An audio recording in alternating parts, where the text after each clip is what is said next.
Okay, hello again guys. This is week 3 of our creative development unit, and this tutorial video is going to be on the Ableton Live MIDI editor. So I have the MIDI editor open in front of me, okay, accessed via double clicking on any of these clips. I'm going to double click this clip down at the bottom here, and so we can see the information within it. Okay, so a couple of things. First of all, we can use this drawbar to resize the MIDI editor, okay, which can be handy if you get into some detailed editing. Okay, we can zoom in by, if we mouse over, I'm just zooming in there, if we mouse over this grey area, okay, up where these numbers are, we can click and drag. So I'm clicking there and dragging up and down to zoom in and out. So that's in terms of time. We can also do that on the pitch axis here. Okay, so I've just unfolded the notes for now so I can demonstrate this.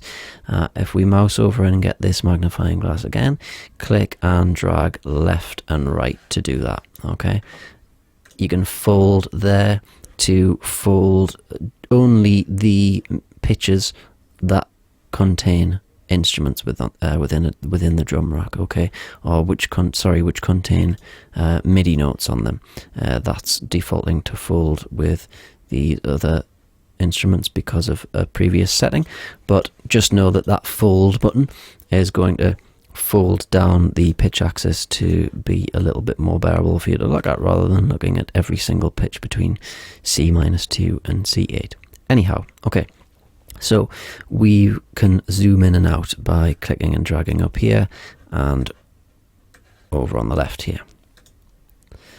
Okay, one thing that you might want to use quite a bit when it comes to the MIDI editor is the loop brace.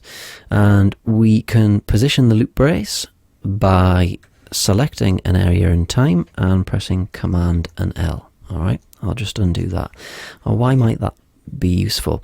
Well, consider a MIDI clip, say for example this one, where we have differences in the MIDI information as the time goes on. So the first bar here is different to the fifth bar. Okay, so this fifth bar has a snare in it.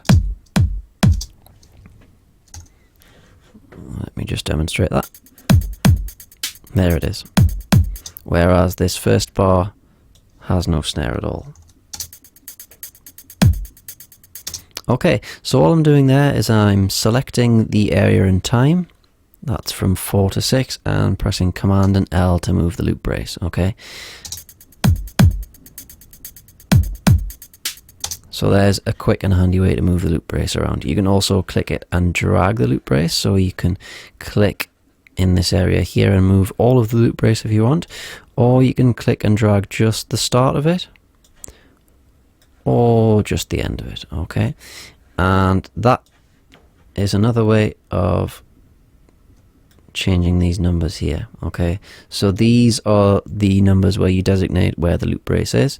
So I can click and drag that down to move it to that position, or we can click and drag the actual loop brace itself. All right, so you can do it in a number of different ways, okay? We can use this velocity editor underneath the notes to change the velocity of the individual notes. If I just select this kick note here and drag up and down, notice that the color of the individual note changes as the velocity changes. So there it's going from a blue to a sort of green as it goes down there. Notice also that whichever note you select, the velocity stalk is selected underneath. So as well as having a drawbar for the MIDI editor as a whole, we've got a drawbar for the velocity editor. But we can also hide the velocity editor by pressing the display triangle there. Okay, I'm just going to zoom in a little bit closer so we can have a little bit more of a detailed look at MIDI editing. I'm also going to move the loop brace to be between 3 and 4 by selecting and pressing Command L. Okay, so there's a number of different ways of selecting notes. We can select them individually by clicking with the mouse. We can select more than one by holding Shift and clicking with the mouse. or we can lasso around them, okay, by clicking and drawing a rectangle with the cursor. Alright, notice also that you can shift select a couple and then shift and lasso a few more if you want to select notes that aren't adjacent to each other. Alright, so that's selecting notes. Notice that the notes that we select, these velocity stalks underneath are also selected, so these go a dark red in comparison to the lighter red of the velocity stalks that aren't selected. Okay, so editing of the velocity stalks is selection based. Alright, and if we want to select a group like I've done there and activate draw mode using B on the keyboard, which is this pencil icon up at the top right, okay, or we can click that. We can then draw in a velocity curve for the selected notes. If we want to create a straight line, we can deactivate B, okay, hold command and draw this dashed line like so, and draw in a straight piece of velocity information. I'm just going to play that back so you can hear it. So hopefully you can hear that fading in as a result of the line that we've created, the straight line in the velocity information that we've created. Okay, so editing is selection based. Alright then. In terms of moving MIDI information around on the grid, it will, the pieces of MIDI information, the MIDI notes, will default to snapping to the grid. Okay, we can change the size of the grid by right clicking, and that's changed to 16th notes instead of 32s. I'll just put it back to 32. Okay, we can switch the grid off completely by pressing Command and 4 on the keyboard, and then the notes will not snap anywhere on the grid. Okay, you can also switch the grid on and off in the same place that you change the size of the grid, so we can just switch it back on like so. Okay, if we want to select this area of time, okay, so that's an area of time selected. If I now hit enter, it changes to selecting the notes. It hasn't selected this note because I started slightly after it. I'll just demonstrate that a little bit better. Okay, I'll hit enter and it toggles to selecting the notes. If I hit enter again, it changes to the selection of time. Alright, so you can toggle using enter between the selection of time and the selection of the notes. If I zoom out here and hit Command A, it selects all of the notes within the MIDI clip. Okay, so that's select all using Command A. This red flashing arrow here is called the insert marker. Alright, I'll just switch the grid back on to 8th notes for now. We can use the arrows, this is the right and left arrows on the keyboard, alright, to move the insert marker. Okay, what else can we do? Well, if I delete all of the MIDI information to the right of this loop brace and then select this MIDI information, actually I'll tell you what, I'll select this area of time instead and then hit enter to toggle to the notes and press Command D. That duplicates the notes, so that's just Command and D on the keyboard to duplicate the notes there. We can also copy and paste, so I've got these notes selected, I can press Command and C, and then using the insert marker I can hit the arrows to go over to bar 6 and press Command and V for paste, and that pastes the notes in there. Okay, we can hold down Alt and drag the notes over to copy, so that's any that are selected. If I just want to use this note, I'll just select that note, okay, and this is Alt and drag, and you can position the new MIDI note anywhere you want.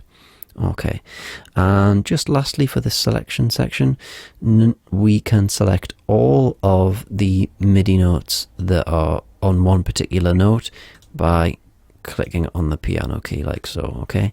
So that will select all of the MIDI notes within one pitch. There's a few more things I want to look at in the MIDI editor, so I'm going to click here so I have nothing selected and zoom in a little bit more again. Okay, I'm going to right click and change the grid to be 30-second notes.